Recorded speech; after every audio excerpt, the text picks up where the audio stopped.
이 시간 우리에게 주시는 하나님의 말씀은 출애굽기 17장 8절부터 16절입니다. 출애굽기 17장 8절부터 16절입니다.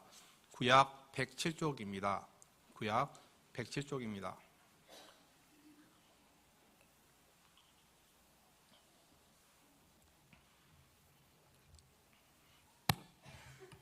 함께 출애굽기 17장 8절부터 16절까지 읽도록 하겠습니다. 그때 아말렉이 와서 이스라엘과 르비딤에서 싸우니라. 모세가 여호수아에게 이르되 우리를 위하여 사람들을 택하여 나가서 아말렉과 싸우라. 내일 내가 하나님의 지팡이를 손에 잡고 산 꼭대기에 서리라.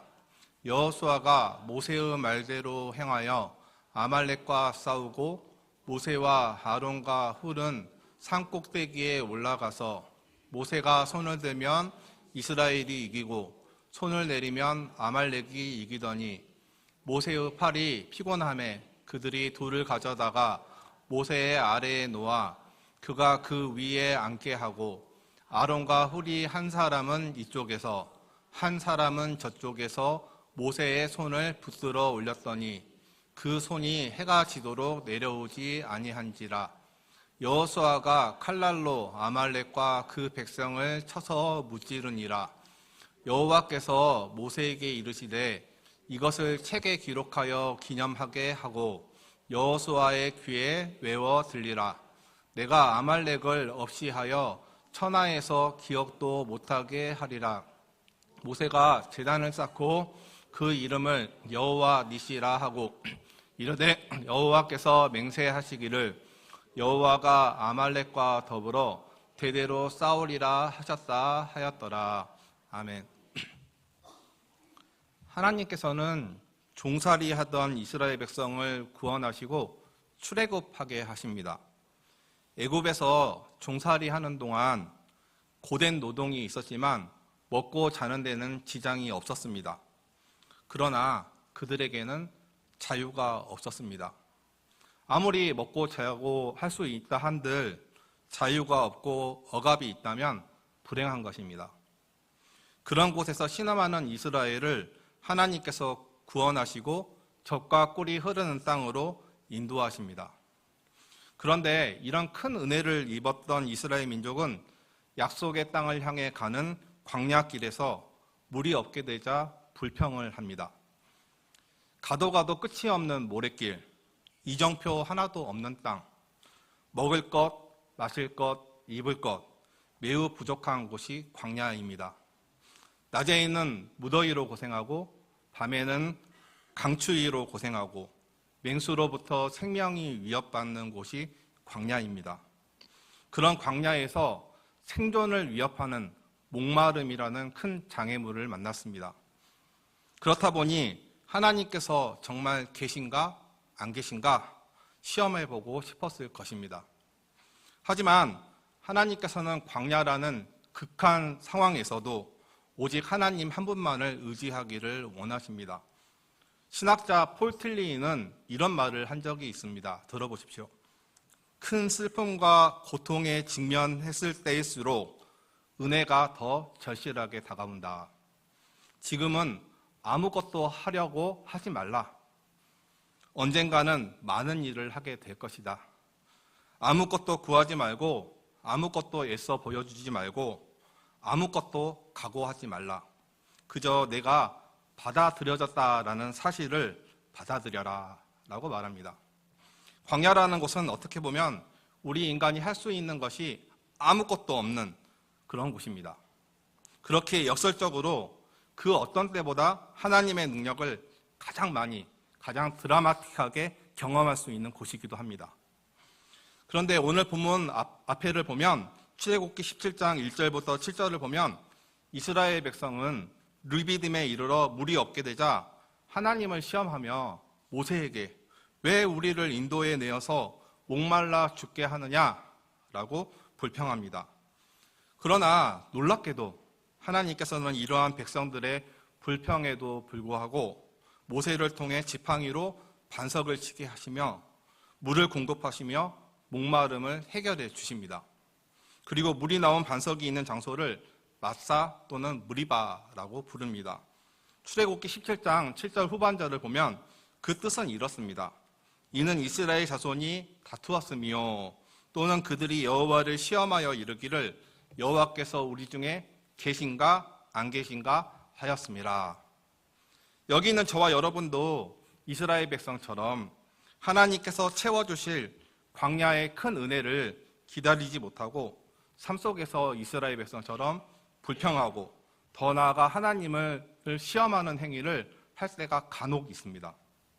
하나님께서 베풀어 주신 은혜가 지금까지 매우 컸음에도 불구하고 출애굽의 은혜를 금세 잊어버린 이스라엘 백성처럼 조금만 내게 부족함이 있고 불편한 것들과 고통스러운 것들이 찾아오면 하나님께 불평합니다.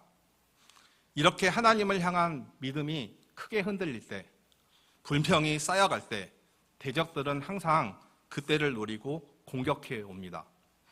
팀워크에 균열이 생기면 그 균열을 누려서 승리를 누리는 스포츠 전술같이 대적들은 이런 약점을 절대로 놓치지 않는 법입니다. 이스라엘 백성도 마찬가지였습니다. 오늘 본문 8절을 보면 그때 아말렉이 와서 이스라엘과 르비딤에서 싸우니라 라고 적혀 있습니다. 여기서 우리가 유심히 주목해야 될 단어는 그때라는 단어입니다. 영어로 then. 즉 이스라엘이 물이 없어서 하나님께 불평하고 시험한 그때 아말렉이라는 적들이 찾아왔다라는 것입니다. 아말렉 민족은 이스라엘 민족을 끊임없이 괴롭혔던 적들 중에서도 적입니다. 다른 많은 민족들은 가는 곳마다 승리하게 하시는 이스라엘 민족을 두려워했는데 이스라엘을 두려워하지 않고 끊임없이 괴롭혔던 적 중에 적이 바로 아말렉입니다. 창세기 36장 12절을 보면 에서의 자손들 중에 아말렉이 있었고 이 아말렉에서 유래한 족속이 아말렉 족속입니다.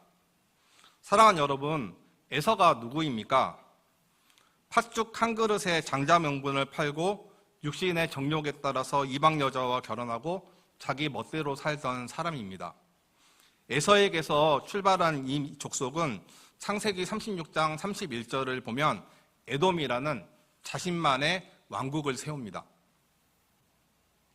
이스라엘이 사무엘을 통해 왕을 요구하기 한참 전인 족장시대 때부터 에서 민족은 그들의 왕국을 세웠습니다. 사랑하는 여러분, 그런데 누가 왕입니까? 하나님께서 왕이신데 하나님을 떠나 자기 멋대로 왕을 세웠던 민족이 에서 자손들입니다. 이런 뿌리를 가진 족속이 르비딤에서 이스라엘 민족과 정면 충돌하게 된 아말렉 족속입니다. 그런데 이 아말렉 족속은 얼마나 치졸한 민족인지 모릅니다. 신명기 25장 17절 18절에서 이렇게 기록되어 있습니다. 너희는 애굽에서 나오는 길에 아말렉이 내게 행한 일을 기억하라. 곧 그들이 너를 길에서 만나 내가 피곤할 때 내 뒤에 떨어진 약한 자들을 쳤고 하나님을 두려워하지 아니하였느니라. 사랑하는 여러분, 혹시 텔레비전에서 TV에서 내셔널 지오그래피 같은 채널에서 동물의 다큐멘터리를 혹시 보신 적이 있으신지요? 보통 아무리 사나운 맹수라고 해도 사냥이 항상 성공하지 않습니다. 동물의 왕이라고 하는 사자도 사냥 성공률이 20%밖에 되지 않습니다. 5번 사냥하면 1번 성공합니다. 맹수라도 주력과 체력에 한계가 있기 때문입니다. 그래서 맹수들의 사냥 방법을 유심히 관찰해 보면 제일 자주 사용하는 방법이 무리에서 이탈해 있는 동물이나 새끼들입니다. 무리에서 뒤처진 동물들과 새끼들이 아무래도 방어력이 제일 약하고 체력적으로도 약하기 때문입니다. 이와 같이 아말렉 민족은 이스라엘 민족이 광야길을 걸어가다 피곤할 때 무리에서 떨어진 약한 자들을 끊임없이 공격했던 민족입니다. 이스라엘에게는 골칫거리이며 정말 무서운 적이었습니다. 이렇게 대열의 후미를 야금야금 공격하던 아말렉 족속이 드디어 르비딤이라는 장소에서 이스라엘과 정면으로 맞붙게 된 것입니다. 그런데 이스라엘 민족이 싸우는 방식이 참으로 독특합니다. 지도자 모세가 여호수아에게 구절을 보면 이렇게 말합니다. 우리를 위하여 사람들을 택하여 나가사 아말렉과 싸우라. 내일 내가 하나님의 지팡이를 손에 들고 산 꼭대기에 서리라. 사랑하는 여러분, 인간적으로 봐서 정말 비겁한 것 아닙니까? 부하 보고 나가서 목숨 걸고 싸우라고 하고 나는 지팡이 들고 산 꼭대기로 가겠다라고 합니다. 본문을 자세히 읽어보면 하나님께서 명령하셨다라는 언급도 없습니다. 모세 스스로 나서서 하나님의 지팡이를 잡고 산 꼭대기에 서겠다라고 말한 것입니다. 하지만 놀랍게도 여호수아는 순종합니다. 그랬더니 오늘 성경은 아주 놀라운 이야기를 하고 있습니다. 정말 상식적으로 말이 안 되어 보이는 그런 이야기를 하고 있습니다. 10절, 11절을 제가 읽겠습니다. 여호수아가 모세의 말대로 행하여 아말렉과 싸우고 모세와 아론과 훌은 산 꼭대기에 올라가서 모세가 손을 들면 이스라엘이 이기고 손을 내리면 아말렉이 이기더니, 아니 천기 내려 백기 내려도 아니고 손을 들고 내리고에 따라 전쟁의 전세가 달라졌다라는 것입니다. 손을 들면 전세가 우세해지고 내리면 불리해지고, 그런데 모세가 사람인지라 손을 계속 들고 있을 수가 없습니다. 그래서 아론과 훌이 돌을 가져다가 모세가 앉을 수 있도록 하고 한 사람은 이쪽에서 한 사람은 저쪽에서 모세의 손을 붙들어 올렸더니 그 손이 해가 지도록 내려오지 않았습니다. 그랬더니 전쟁하던 여호수아의 칼날로 아말렉과 그 백성을 쳐서 무찔렀다라는 것입니다. 승리했다라는 것입니다.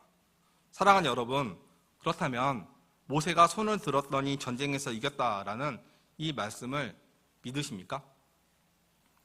정말로 믿으십니까? 단순히 손을 들고 있었는데 옆 사람들이 그 손이 내려오지 않게 했더니 전쟁에서 승리했다라는 이 말씀을 믿으십니까? 그리고 이 말씀을 정말로 믿으신다면 내 삶 속에서도 실제로 적용하며 살아가고 계십니까? 모세가 들었던 손은 하늘을 향해 무작정 뻗었던 그런 손이 아니었습니다. 모세가 뻗었던 두 손은 하나님을 향한 신뢰의 표시이자 하나님의 도움을 구하는 기도의 손이었습니다. 하나님께서 민족의 지도자로 세우실 때 주셨던 그 지팡이를 손에 잡고 모세가 산 꼭대기에 우뚝 서서 두 손을 펴 들고 있습니다. 하나님, 우리 민족을 도와주십시오. 전쟁은 여호와께 달린 것이니 하나님께 이 전쟁을 맡깁니다 라고 기도했을지 모르겠습니다. 혹은 바로 왕과 맞서러 애굽으로 다시 돌아갈 때 굳게 손에 쥐고 있었던 그 하나님의 지팡이를 떠올리며, 또 홍해를 가를 때 손에 들고 있었던 그 하나님의 지팡이를 기억하며 다시 한번 하나님의 도우심을 묵상하며 손을 폈을지도 모르겠습니다. 혹은 아무 생각 없이 아무 말 없이 하나님을 신뢰하며 두 손을 들었을지도 모르겠습니다. 제가 모세의 심정을 알 수 없지만 확실한 것은 그가 두 손을 들고 있었던 것은 하나님을 향한 신뢰와 순종의 표시이자 전쟁이 오직 하나님께 있음을 고백하며 하나님을 의지하는 기도였음이 분명합니다. 해가 질 때까지 팔이 빠지도록 형언할 수 없는 고통을 참으며 전쟁의 승리는 하나님께 속해 있음을 삶에서 직접 표현한 신뢰의 행위였다라는 것입니다. 물론 전쟁은 산 아래에서 군인들이 피를 흘리며 죽어가며 치열하게 싸우고 있습니다. 치고받고 치열하게, 때론 잔인하게 군인들이 아래에서 싸우고 있습니다. 하지만 전세를 결정하는 전투력과 승리는 군인들에게 있는 것이 아니라 모든 능력을 주시는 오직 하나님께 있다라는 것입니다. 그래서 모세는 두 손을 들고 있었고, 두 손을 들고 하나님께 기도할 때는 이스라엘이 이기고 두 손을 내렸을 때는 아말렉이 이겼던 것입니다. 그리고 육체의 피곤함으로 도저히 두 손을 들고 하나님께 기도할 수 없을 때 모세, 아론, 훌이 함께 동역하여 능력 주시는 하나님으로 인해 산 아래에 있었던 병사들이 승리를 얻을 수가 있었습니다. 13절을 우리 함께 읽겠습니다. 여호수아가 칼날로 아말렉과 그 백성을 쳐서 무찌르니라. 최근 번역본인 새한글 성경에는 칼날 앞에 날카로운 칼로 아말렉과 그의 백성을 무찔렀다라고 번역하고 있습니다. 사랑하는 여러분, 여호수아가 날카로운 칼로 아말렉을 무찌를 수 있었던 이유가 무엇입니까? 하나님을 부인하는 세상 사람들은 병사들이 열심히 싸웠기 때문에 이긴 것이지 하나님이 어디 계시냐, 너희들 잘못하는 거야 라고 조롱할지 모르겠습니다. 하지만 하나님을 섬기는 우리는 확실하게 알고 있습니다. 열심히 싸운 것은 맞지만 열심히 싸운 것을 통해 승리를 주시는 분은 하나님이시라는 사실을 분명히 알고 있습니다. 열심히 싸운다고 항상 승리하는 것이 아닙니다. 그렇다면 아말렉 족속은 열심히 안 싸운 것입니까? 모든 전세를 확정지으시는 분은 하나님이시기에 하나님을 향해 모세가 두 손을 들었을 때 하나님께서 함께 하심으로 승리할 수 있었다라는 것입니다. 전쟁 후 하나님께서 모세에게 이렇게 말씀하십니다. 14절입니다. 여호와께서 모세에게 이르시되 이것을 책에 기록하여 기념하게 하고 여호수아의 귀에 외워 들리라. 내가 아말렉을 없이 하여 천하의 기억도 못하게 하리라. 모세가 제단을 쌓고 그 이름을 여호와 니시라 하고 이르되 여호와께서 맹세하시기를 여호와가 아말렉과 더불어 대대로 싸우리라 하셨다 하였더라. 여호와 니시, 하나님은 나의 깃발이라는 뜻입니다. 네, 그렇습니다. 하나님은 저와 여러분의 깃발이 되십니다. 우리로 하여금 승리의 노래를 부르게 하시는 하나님이십니다. 오늘 말씀은 저와 여러분에게 명확한 메시지를 전달하고 있습니다. 그것은 하나님께서 우리와 함께 하시면 우리는 무엇을 하든지 어디를 가든지 승리한다라는 것입니다. 우리는 하루하루 살면서 궁핍한 것이 생기거나 고통스럽고 이해가 안 갈 때 하나님께 불평하고 하나님께서 계신가 안 계신가 의심하곤 합니다. 그때 하나님을 두려워하지 않고 하나님의 택하신 민족을 끊임없이 공격했던 아말렉 족속처럼 사탄 마귀는 여기 있는 우리들이 하나님의 자녀로 살지 못하도록 끊임없이 우리의 가장 연약한 약점을 파고들어 균열을 만들어내고 영적 전쟁에서 무너뜨리려고 발악을 한다라는 것입니다. 아말렉 족속이 이스라엘 민족이 피곤할 때 뒤처진 자들을 끊임없이 공격했던 것처럼 사탄 마귀는 우리가 불평할 때, 우리가 피곤하여 번아웃 되었을 때, 하나님의 부재를 경험한 것 같아서 우리의 믿음이 크게 흔들릴 때, 우리 안에 관계가 깨어질 때, 신앙 공동체에서 뒤처진 삶을 살 때 공격한다라는 것입니다. 따라서 저와 여러분은 날마다 두 손을 들고 하나님을 향해야 합니다. 그래서 모든 삶에서 하나님의 자녀로 하나님께서 주신 힘과 능력으로 승리하며 살아가야 하는 것입니다. 내가 두 손을 들어 모세와 아론과 훌처럼 하나님께 기도하면 이스라엘 백성이 승리했던 것처럼 내 가족이, 내가 섬기는 이 교회가, 내가 섬기는 학교가, 내가 다니는 직장이, 내가 속한 민족이 승리한다라는 이 사실을 잊지 않고 마음에 깊이 새겨야 할 것입니다. 육체적 한계를 가진 우리이기 때문에 때론 기도하다가 내려놓을 수도 있지만 그럴 때마다 아론과 홀처럼 서로가 서로의 팔을 들어주며 해가 지도록 내려오지 않게 같이 기도해야 하는 것입니다. 항상 교회의 모든 모임마다 모일 때마다 다른 어떤 것보다 기도하기를 먼저 힘쓰고 기도의 능력으로 사로잡힌 기도의 사람이 되어야 합니다. 우리 삶의 시작과 끝과 모든 과정에 하나님을 향한 신뢰의 두 손이 항상 저와 여러분에게 있기를 간절히 바랍니다. 그래서 손을 들 때 이스라엘 민족이 이기고 손을 내릴 때 아말렉 족속이 이겼듯이 우리가 항상 서로의 손을 잡고 하나님을 향해 거룩한 두 팔을 들고 있으므로 어느 누구보다 치열한 우리 생활의 현장에서 그리고 사역의 현장에서 하나님의 깃발을 휘날리며 날마다 승리하기를 간절히 소망합니다. 말씀을 정리하겠습니다. 앤드류 머레이 목사님은 이런 말씀을 했습니다. 하나님의 자녀는 기도로 모든 것을 정복할 수 있다.